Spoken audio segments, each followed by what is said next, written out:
17 महीने हो गए और एक दिन के बाद 18 महीने हो जाएंगे। हमारी तनख्वाह नहीं मिली है और हम पिछले 6 महीने से बराबर प्रयास कर रहे हैं। दूसरों से कर्ज लिए, वो कर्ज वाले कर्ज मांग रहे हैं और लोगों को जो लेन देन उससे परेशानी आ रही है, राशन वाले का, कर्ज वाले का और जो है ट्यूशन वालों का, बच्चों का पढ़ने पढ़ाने का, ये सब बहुत दिक्कतें आ रही है। मत सता जालिम किसी को, मत किसी के आहल है, दिल को दिल देने से नादा अर्श भिल जाता। मेरी बीवी का इलाज एम्स में चल रहा है, पैसे नहीं हमारे पास, हम बहुत मकरूज हो गए।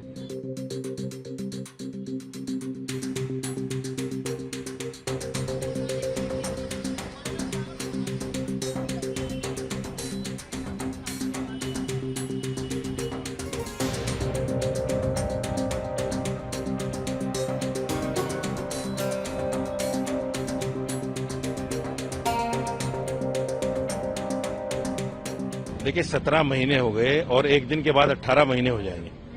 हमारी तनख्वाह नहीं मिली है और हम पिछले 6 महीने से बराबर प्रयास कर रहे हैं। मुख्यमंत्री से मिले हैं, एलजी से मिले हैं, अश्वनी कुमार से मिले हैं जो एडमिनिस्ट्रेटर हैं, जो पूरी दिल्ली को देख रहे हैं। छोटे बड़े जितने भी अफसर हैं उन तमाम लोगों से मिलकर हम परेशान होकर यहाँ आए हैं ताकि अरविंद केजरीवाल से भी पूछें कि भाई आपकी पार्टी, आपकी सरकार हमें सैलरी क्यों नहीं दे रही है।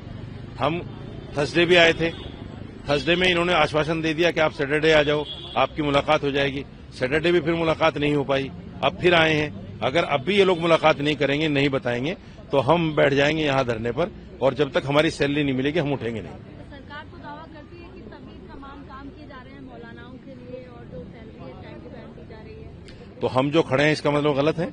मुख्यमंत्री अरविंद केजरीवाल बाहर आकर कह दें कि आप गलत हैं, आपकी सैलरी रुकी हुई है ही नहीं, आकर बोल दें। हम तो ये कहते हैं आप आ जाएं बाहर, कैमरे के सामने बोल दें कि हमने आपको सैलरी दे रखी है, आप क्यों खड़े हुए हैं। यही तो चाहते हैं हम कि वो आकर बोल दें। 17 महीने आप बात कर रहे हैं कि लंबा वक्त है, तो क्या इस बीच में कभी कोशिश की मुलाकात करने की या बात करने की? पिछले 6 महीने से मैं बता रहा हूँ, पिछले 6 महीने से हम प्रयास कर रहे हैं। मुख्यमंत्री से लेकर गवर्नर से लेकर अश्विनी कुमार से लेकर जितने भी छोटे बड़े अफसर हैं उन तमाम लोगों से हम बार बार, एक बार नहीं 50 बार मिल चुके हैं और जितने भी हमारे छोटे बड़े लोग हैं सब मिलते हैं जाकर, लेकिन अभी तक कोई इसका समाधान नहीं निकला है। मुख्यमंत्री इस वक्त आतिशी हैं, क्या उनसे भी मुलाकात की है हमने, 20 दिन हो गए मुलाकात से। मुलाकात की थी उनसे, उन्होंने हमें 4 दिन के लिए बोला था कि 4-5 दिन में हो जाएगा, लेकिन अभी तक नहीं हुआ, 20 दिन हो गए जी। बरेली के मौलाना ने एक जो फतवा जारी किया है, उन्होंने कहा कि न्यू ईयर पे इस तरीके की चीजें हराम है, डांस नाच गाना है। देखिए ये देश जमहूरी मुल्क है, संविधान से चलता है। इस तरह की चीजों को मीडिया में आकर हमें नहीं बोलना चाहिए। हमारे मौलानाओं को, हमारे मुफ्तियों को इस तरह की बातें, ये शरीयत बताने की चीज टीवी नहीं है। हम जो है अपनी इन बातों को मस्जिदों से करें, दीनी जलसों से करें, अपने मुसलमानों को समझाएं। मीडिया में आकर जो लोग इस तरह की बातें करते हैं वो यकीनी तौर पर मीडिया में बने रहने के लिए करते हैं। हम नए साल की मुबारकबाद, ये हमारा कल्चर है। हम हिंदू, मुसलमान, सिख, ईसाई सब मिलकर रहते हैं। एक दूसरे को कह सकते हैं कि भाई आपकी जो परेशानी पिछले साल रही, मैं उम्मीद करता हूं, ऊपर वाले से प्रे करता हूं कि आपको ये परेशानी 2025 में ना आए जो 2024 में हुई है। तो ये चीजें हम कह सकते हैं मिलकर, हमारा ये कल्चर है। लेकिन जिस तरह से सेलिब्रेशन होता है 31 में, वो सेलिब्रेशन ना हिंदुस्तान का कल्चर है, ना हिंदू धर्म कहता है, ना मुस्लिम धर्म कहता है। 31 में जिस तरह का सेलिब्रेशन होता है वो बिल्कुल गलत है। वो कल्चर यूरोप कल्चर है जो हिंदुस्तान में नहीं होना चाहिए। तो आप ताल्लुक रखते हैं जो उन्होंने फतवा जारी किया है, सही किया है न्यू ईयर को लेकर? नहीं, फतवा तो वो दे ही नहीं सकते ना, वो तो मौलाना है। मौलाना फतवा नहीं दे सकता। मौलाना के बाद में 2 साल की डिग्री होती है मुफ्ती बनने के लिए। वो मुफ्ती जब बन जाता है तब आदमी फतवा दे सकता है, अथेंटिक जब भी होता है। ये तो एक उनका निजी बयान है। 18,000 तनख्वाह है। नहीं, कारण क्या है? कारण तो वक्फ बोर्ड वाले ही जानेंगे। कोई गलती किया होगा जिसके बिना पर नहीं आ रही है, लेकिन इमाम हजरात को कोई गलती नहीं है तो अपना ड्यूटी टाइम पे दे रहे हैं। अपना 24 घंटा ड्यूटी मस्जिदों में देते हैं, नमाज पढ़ाते हैं और उसी तनख्वाह से बाल बच्चे गुजर बसर होता है। हाँ, तो क्या समस्याएं?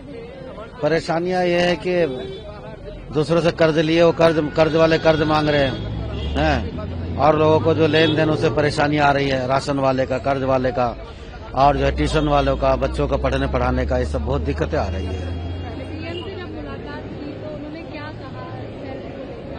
उन्होंने आश्वासन दिया था कि काम हो जाएगा बस। आतिशी जी बोली थी काम कि हम जल्दी कर रहे हैं, काम हो जाए, अभी तक तनख्वाह नहीं आई।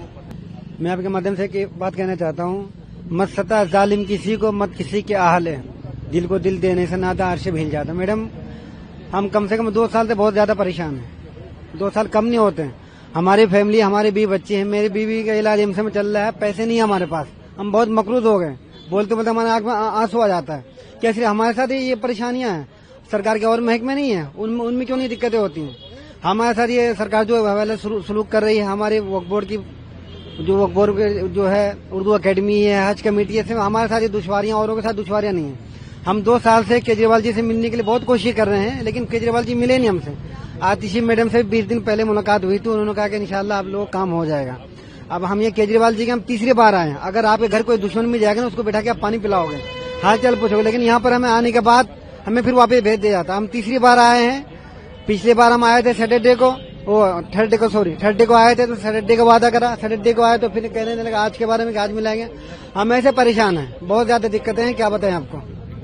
बस हम आपके माध्यम से सरकार से आग्रह करते हैं, जो हमारी परेशानियां है उसको सोल्व कर दें आप। हमें कोई शौक थोड़ी है सड़क पे आने के ठंडी के मौसम में। कितने महीने पहले आपने मुलाकात की थी आतिशी जी से? मैडम आतिशी जी से भी 20 दिन पहले मुलाकात हुई थी, लेकिन मैडम से मुलाकात फिर उसके बाद आतिशी जी ने कहा कि हम आपके काम कर देंगे, 2-3 दिन रुक जाइए। लेकिन आज 20 दिन से ऊपर हो गए, 20 डेज ओवर हो गए, लेकिन अभी तक कोई आश्वासन नहीं मिला हमें। अगर केजरीवाल जी चाहे तो 1 घंटे में मसला हल हो सकता है। हम एलजी साहब के पास भी गए, एलजी साहब कहते वहां से फाइल नहीं, अब यहाँ जाते हैं, ये कहते हैं एलजी साहब ने रोक रखी। ये सरकार और एलजी की लड़ाई में हम लोग पीछे जा रहे हैं। हमारे कोई, हम भी तो इंसान है ना। हम औरों के आप सबके काम कर रहे हैं, सरकारी महकमे के काम कर रहे हैं, बच्चों के स्कूल अच्छे बना रहे हैं, अस्पताल अच्छे बनने हैं, तो हमारे साथ वाला सलूक क्यों हो रहा है? हम इनसे भीख थोड़े मांग रहे हैं। हमारे जो प्रॉपर्टियां हैं इनसे सरकार जो वसूलती है, हम उसके हकदार है ना। हम इनके भीख नहीं मांग रहे हैं, ये हमारा हक है। हम आपके माध्यम से सरकार से कहना चाहते हैं, हमारे मसले को हल करें, हम सियासत करने नहीं आए। अब मीडिया वाले सवाल करते हैं इलेक्शन का टाइम है, इसमें कुछ आपका इन्वॉल्व अन्नो, ये हमारा कोई इन्वॉल्व नहीं। हम तो बस अपना हक लेने हैं, सरकार को हमारी तरफ तवज्जो देनी चाहिए। हम दुआ करेंगे केजरीवाल फिर से दोबारा बने रहे दिल्ली के सत्ता पे।